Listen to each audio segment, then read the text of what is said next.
আর সরো না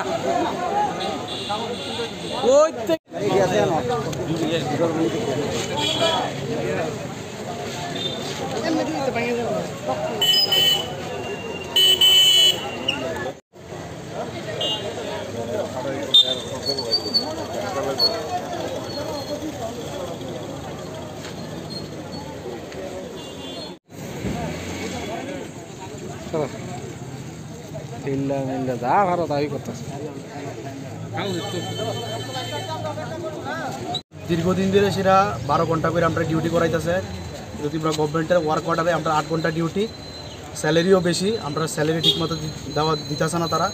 আর বিভিন্ন আমরা কাগজপত্র চাকরির ঝামেলা বেরিয়েছে, যেমন ইপিএফ, ইন্স্যুরেন্স, অনেক কিছু নাই আমরা, ঠিক আছে। তারা এখন দেখাইতে পারতেছে না এটি ঠিকভাবে। এই আর কি, এখন আমরা এমডি সাহেবের কাছে গেছি এই ব্যাপার নিয়ে, গেছে আমরা আমরা ওয়ার্ক অর্ডার প্লাস আমরা ডেপুটেশন দিয়েছি। এখন তাইলে চিন্তা ভাবনা করবো কী করবো না করবো। আমরা 4টার সময় টাকাইছে, আমরা জানাই দেব। কোন ডিপার্টমেন্টে আপনারা? আমরা THCL এর vision plus company, public company আমরা স্টাফ অ্যাপার্টি। এখন কি আশ্বাস দিচ্ছে? এখন আশ্বাস দিছে যে তাই ব্যাপারটা দেখতেছে। 4টার সময় আমরা আবার ডাকাইলে কইতে পারবো মতো বাকিটা কি।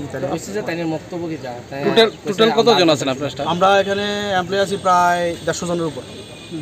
আপনারা কি চান? আমরা চাইতেছি 8 ঘন্টা ডিউটি আর স্যালারি সবাই বাড়ুক, সবাই সমান হোক, কারণ এই বেতনে তো আর পোষায় না। সমস্যাটা এই জায়গায়। আর 4 ঘন্টা যে এক্সট্রা করতেছি এর লাগি আমার নাম বিজয় দাস।